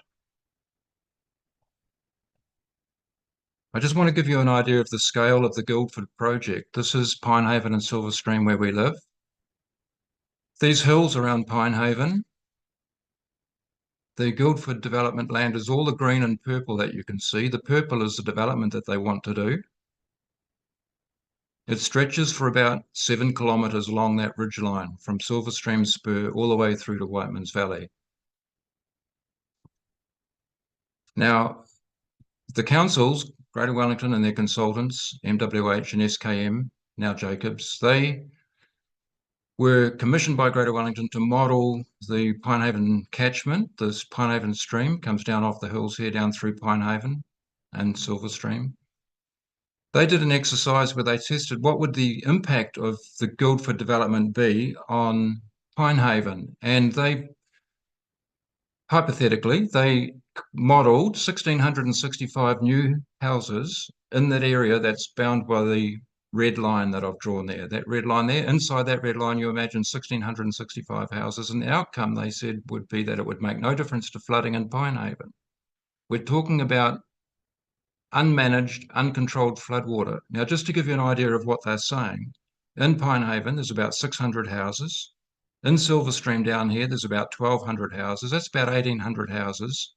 That's about the number of dwellings that they put in that within that red line. You put all of Pinehaven and Silverstream up there in that area, don't manage the runoff, and then tell the community it's not going to make any difference to flooding in Pinehaven. Well, we haven't believed that right from the beginning. Now, this is a principle that we're just illustrating. There's a New Zealand standard for subdivisions, which requires hydraulic neutrality, which means that a development isn't to make flooding or runoff any worse than it was before the development was there. So here we are in Pinehaven. This is forest. We're surrounded by hills covered in pine forest and bush, belonging to Guildford Timber Company. What the process involves, and we're just simply illustrating it here, is to model the existing catchment, the forest, and you can see that like a sponge, the interception by the trees, infiltration into the ground soaks up a lot of water. There's little runoff. You put a development up there, medium density like Guildford Timber Company would like to do. It's like pouring water onto a rock. Basically, all the water runs off, which means much runoff, and the developer has the responsibility to manage the difference, to manage the increase, to hold it back. Normally for a scale this size development, it would require artificial lakes or something like that. Hold the water back and then release it slowly after the storm so that it doesn't make stream levels and flooding any worse than it was before the development was built. Now, here's how you can cheat hydraulic neutrality rules. And this is what's happened at Pinehaven. Before the development, you simply model the forest, this absorbent forest, as if it's impervious, with little rainfall loss, meaning just about all the rainfall runs off. So you've got much runoff. Then you model it with the development in there. Again, much runoff, but it's no more than what the model showed for the existing catchment, modeled as impervious. And so there's no need for the developer to do stormwater management because the results are showing it's not making flooding any worse than it was before. That's what's happened in Pinehaven. Now, we've asked the Regional Council to, we want to discuss this with them, and the Parliamentary Commissioner for the Environment has recently written to the Chief Executives of Greater Wellington Regional Council and Upper Hutt City Council, and just the main points he's made in this letter to them is that he wants them to give higher priority to upgrading the Pinehaven flood model because it's now very old, and that the upgrade be done before any resource consent is granted for any significant development. And he's alluding to, obviously, the Guildford Timber Company development on the Pinehaven Hills. He wrote again just this month, and the main points of this letter to the CEs of Greater Wellington and Upper Hutt is that the current Pinehaven flood model should not be relied on. It is no longer reliable. And to engage with Save Our Hills, that's our community, when upgrading the Pinehaven flood model. So that's why we're trying to initiate this conversation now with Greater Wellington and Upper Hutt to discuss upgrading the Pinehaven flood model and getting it right. Initially, it was going to cost $10,000 to do the stream works. They did the exercise of working out what needed to be done to protect the community in a 25-year flood event. Couldn't afford a 100-year, but 25-year, it was going to cost $10 million. That was back in 2014. The latest estimate here from November last year is now 60 million. And for that 60 million, Pinehaven, which is where this red circle is getting no flood protection. We are not getting any benefit from the $60 million expenditure. You can see that here in this map. This is Jacob's mapping of, this is Jacob's mapping of before and after in a 100-year flood event, but it only goes halfway to the Pinehaven Reserve, which is in the middle of this map on the right. Everything upstream of Pinehaven Reserve stays just as it is. It's not benefiting from the $60 million flood works. What we're showing you in this slide is basically what I just explained earlier. The specialists that we engaged, hydrologists, flood expert, hydraulic engineer, very experienced people, they did their own analysis of Greater Wellington's work and concluded that what I just told you is correct, that the baseline model has been modelled as if the Guildford development is already in the catchment. And under an OIA response, we got this email chain that's on the left here. And this email chain is telling us exactly that the pre and post development models have got the same rainfall losses, meaning very little, which is like that slide I showed you earlier, when the baseline model should have lots of rainfall loss because the trees are intercepting a huge amount of rainfall and the ground soaks up huge amounts of rainwater. So they shouldn't have had equal rainfall losses. If it had been modelled correctly, the Becker auditor would not have concluded that the flood modelling was fit for purpose like he did. It would have been fatally flawed. It would have been acknowledged as fatally flawed, which is how we regard it. Now, the proof is here. There was only one flood that Greater Wellington and their consultants based the Pinehaven flood model on, and it happened on the 23rd of July 2009. They said it was a 5 to 10 year flood event. Then on the 8th of December 2019, there was a 25-year flood event. These two houses in Birch Grove and Pinehaven show where the respective water levels came on those two occasions. And the 2009 flood is bigger. It was bigger than the 2019 flood. Question, how can a 5 or 10 year flood be bigger than a 25-year flood? It's showing us living proof that the council's flood model is nonsense. Now, to talk about it a little bit more technically, this little table up here on the left is showing us the council's consultants' estimates of how big different floods are. 5-year flood, 15 cumex, 10-year flood, 17 cumex, etc. And those blue dots are those figures on the graph. Now, where is the 2009 flood on their graph? They say it was a 5 to 10 year flood. If you look at the 5 to 10 year on this graph, on the table, it's supposed to be about a 17 or 15 year cumex. You look at that on the graph, where's 15 or 17 cumex? It's about here somewhere. Whoops.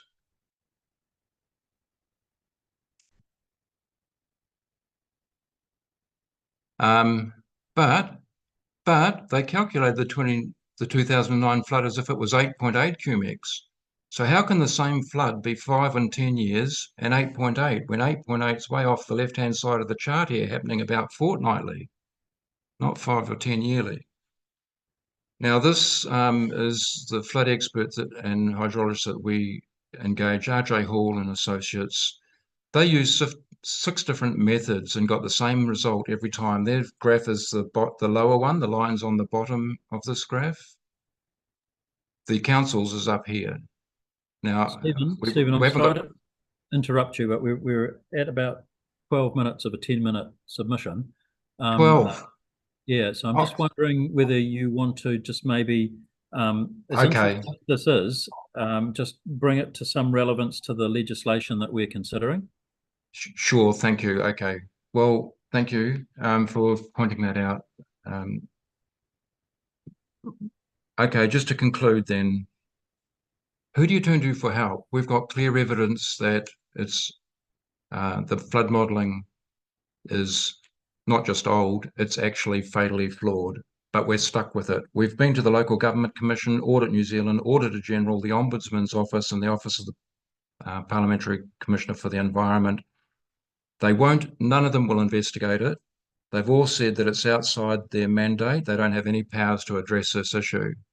Now, this has happened under the RMA, which presumably has some checks and balances. What would happen under the Fast Track Approvals Bill?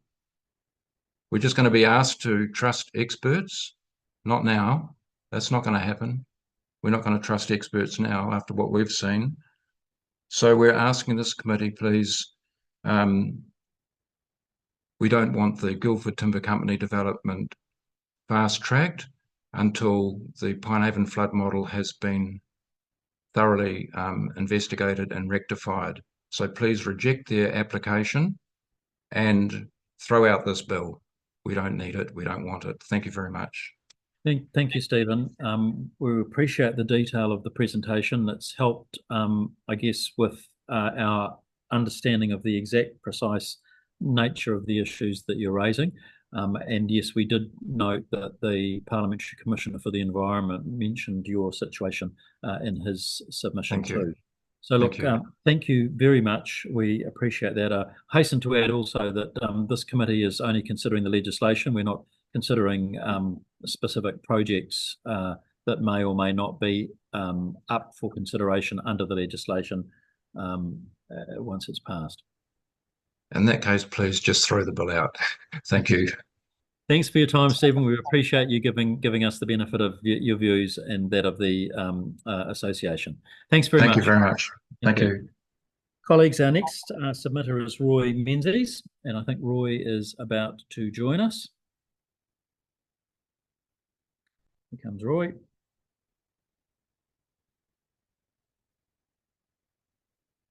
You could turn your camera on, Roy. Good afternoon, folks. Hello. If you can turn your camera on, please, Roy. We can hear you, but we can't see you. Sure. There we go. How? Now we have you. Thank you for giving me this opportunity. Okay, well, we've got 5 minutes. We're in your hands. We've got your written material. Away you go. So I'm generally in favor of the fast track bill, but I'm strongly opposed to packing the agencies with people based entirely on their ethnicity. Now, definitely Maori communities are represented in a lot of statistics, but they're certainly not represented as engineers, water chemists, accountants, estimators, and all of that. I believe that the entire population of New Zealand is shortchanged when we appoint people to committees based on ethnicity and not on their education, on their experience and their specific competence. So I feel that there should be no provision for any special group, whether black or brown or white, to be on any committee or to be in any organization purely based on his ethnicity. Okay, Roy, thank you very much. You've made that very, very clear. Welcome. Okay. Sorry, Francisco has a question. Yeah, and just clarifying, other than the kind of reference to iwi, you generally support this legislation otherwise? I would support it if it didn't have any special places for any one ethnicity. Okay, thank you. It's not, it's as a group, for instance, the Jewish population, generally they're overrepresented among the Nobel Prize winners and as the scientists and achievers. But the Maoris, for whatever reason, they have not, they rely mainly on folklore and custom and tradition, but we have to run a country and do its development based on science, technology, and the latest global available most recent developments. There is no room for appointing people. I've seen this happen in India, where people of one caste are given special preference, and it has led to total chaos and corruption in the public sector, because you have one group of people who are going to be assured jobs, who are assured promotions, who cannot be fired. So they come into work, they do not do any work, and the burden falls on the other people who are not from that community. So the last thing I would have expected, that this sort of racist policy would have been introduced in New Zealand. Okay, Roy, I can't see any further questions, but thank you very much. You've made your views very clear, and that's part of the Select Committee process. So we thank you for giving us the benefit of your thoughts and opinions, and also for the time that you've given us this afternoon. Thank you, and thank you, Francisco. Thank you. Thank you very much. Bye-bye. Now, colleagues, we will go to the Resource Management Law Association of New Zealand, and Kate is there.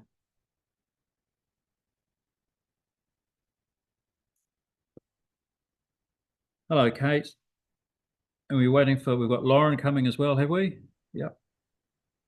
Yes, we do. Mr. Chair, just before you say that we've read the submissions, I can't find the submission, so I haven't read it. No, yes, neither. Yeah. So maybe our Secretariat staff can maybe provide us with a written submission, or I'm assuming the association's made a written submission. Yes, it has. We'll play catch up. You are welcome to talk to the submission that we haven't yet had a chance to look at. So welcome to you both. We're looking forward to hearing what you've got to say. We've got 10 minutes and on the basis that we haven't had an opportunity to read your material, please commence and we'll look forward to hearing what you've got to say. Thank you. Kia koutou, ko Kate Stubbing, tako ingoa. My name is Kate Stubbing and I'm here this afternoon with Lauren Wallace. Lauren and I are both on the executive of the National Committee of the Resource Management Law Association. So thank you for your time this afternoon. We don't have time to go through the submission, so we will take it as read and just highlight some key points, but I would encourage you please to read the full submission when you have it available. Will do. Will do.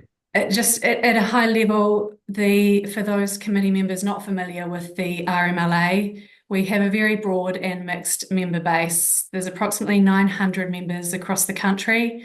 All sorts of resource management practitioners, including lawyers, planners, environmental consultants, economists, council staff, councillors, iwi, members of NGOs, industry representatives, and more.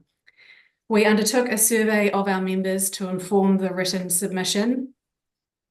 The RMLA's main objective in making submissions is to ensure a workable body of resource management law and practice.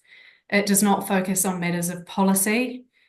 One objective of the RMLA is to promote resource management processes that produce high quality environmental outcomes. We acknowledge support within the membership and the industry for a fast track process to remove issues within the system that cause delays and have contributed to the increasing costs. There is also in principle support for the one-stop shop approach in the bill.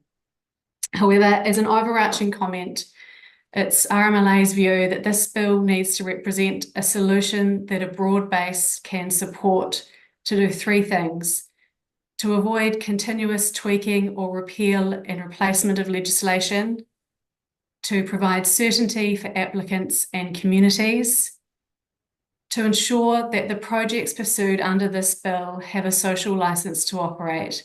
That is, that the bill focuses on projects that are well designed and appropriately located.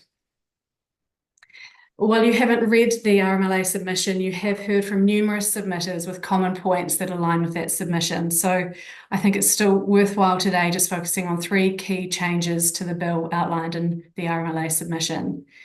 Those three changes are elevating consideration of environmental effects, removing decision-making powers of ministers, and limiting criteria for projects eligible for the fast track process. I will cover number one and then pass to Lauren to address 2 and 3. So the first key change is the RMLA invites the committee to consider elevating consideration of environmental effects to address the risk of environmental harm. There's widespread concerns that the current framing of the bill will result in environmental effects being overlooked, even where they may be significant. In light of the overriding purpose of the bill, it's not clear how environmental effects are to be considered in the weighting exercise under Schedule 4, Clause 32, a provision no doubt familiar to all of you at this point in the process. There's a concern about the lack of environmental protections and safeguards in that provision. The three changes recommended to address this point are: 1, the inclusion of sustainable management in the purpose, or giving the same weight to the RMA purpose. Another way to do this would be to require applications to be considered under the RMA framework alongside the purpose of fast tracking to deliver significant national and regional benefits. Secondly, including consideration of environmental effects in the eligibility criteria as a matter that ministers must have regard to when deciding whether a project should be referred. And thirdly, amending clause 21, so the minister must decline an application for referral where it's likely to have significant environmental effects on the environment. I'll now pass to Lauren. Thank you, Kate. Tēnā koutou katoa, mihi to the Select Committee. Apologies, you haven't read our submission. It's a fairly detailed submission and quite a bit of work went into it. I'm sorry to interrupt you, Lauren. We have now received it. It's just been emailed to us. So we haven't yet read it, but we now have, at least we now have it. That's good to hear. So I'm going to address 2 key points from the submission, and then obviously happy to take any questions. But the second one is that the RMLA submits that the final decision on these projects should sit with the expert panel and not with the ministers. And I understand you've probably heard that submission a few times now.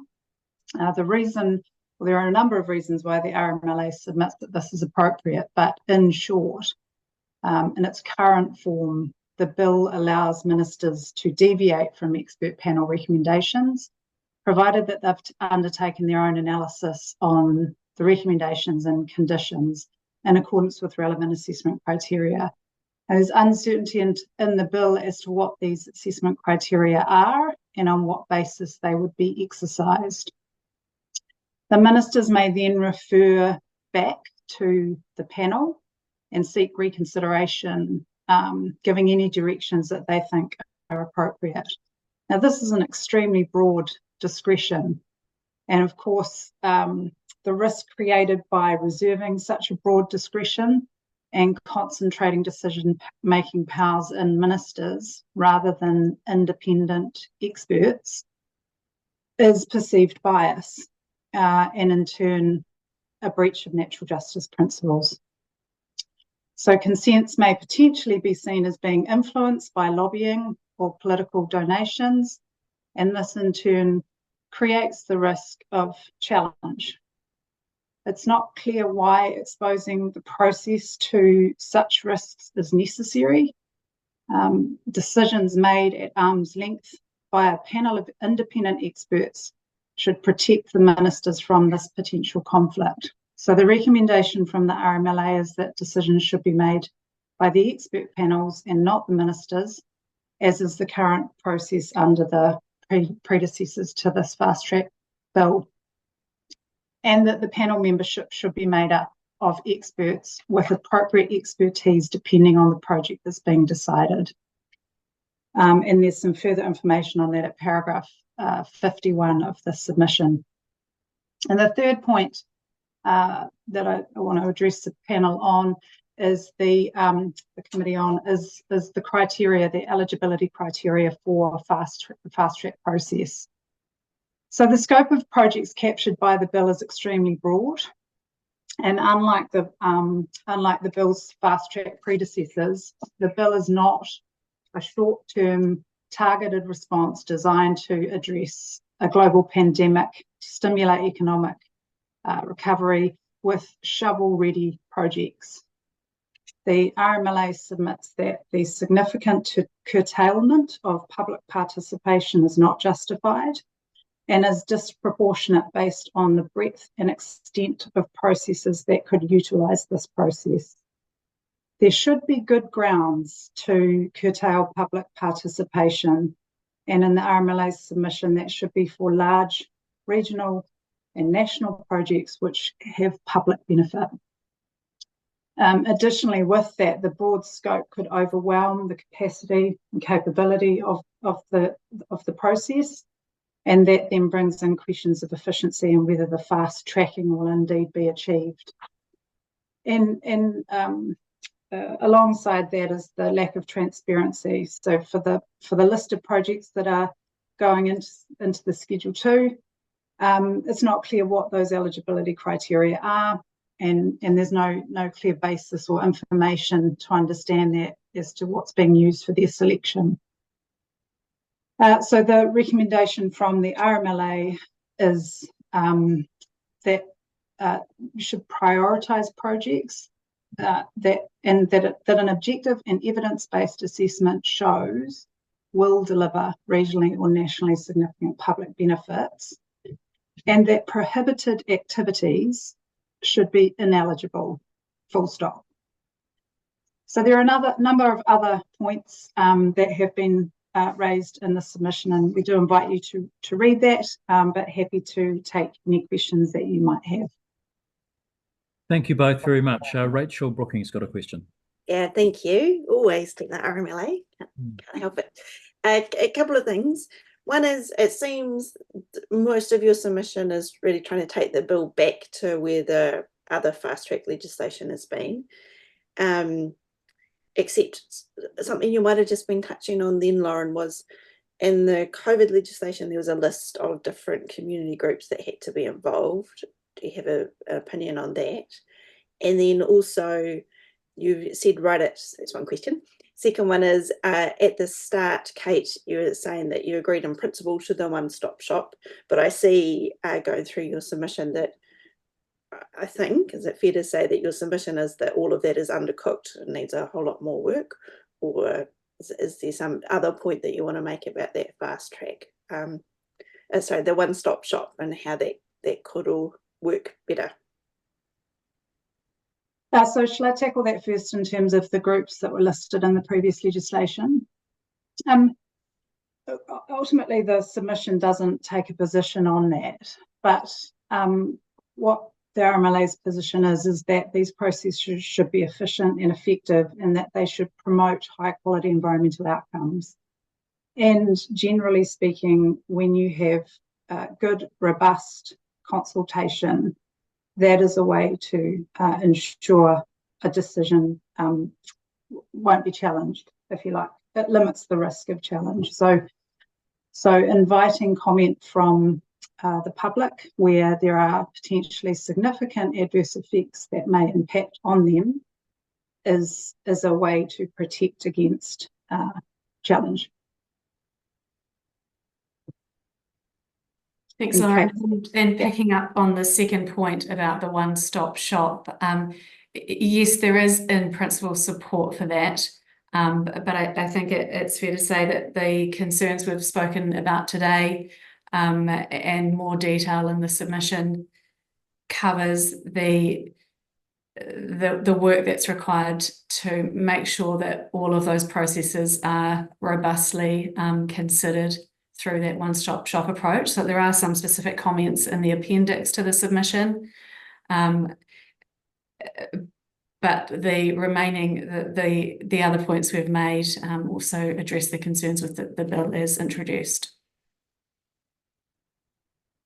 Okay, great. Look, I can't see any further questions, and we are at a tad of a disadvantage having only received the written submission as you were presenting. So please don't take the lack of questions as any way detracting from the quality or the value of the submission. We really appreciate the work that you do as a group, and I can imagine how much work has gone into firstly the preparation of the written submission and also your preparation for the oral submission today. So thank you both very much. We will absolutely go away and read the full submission, and we always value the contribution from the Resource Management Law Association, the highly respected submitters. Thank you very much. Thank you. Good luck. Thank you. Thank you very much. Now, colleagues, I'm advised that brings to an end today's hearings. We've had a long day, a few interruptions during the day, so thank you for your patience. My thanks to the committee staff who have been doing all kinds of behind-the-scenes juggling to queue the submitters up as and when they could. And I know how challenging and difficult that can be, particularly as we come towards the end of our public hearings on this legislation. So look, thanks members, we're back at it again tomorrow, and I look forward to seeing you on my screens, bright-eyed and bushy-tailed.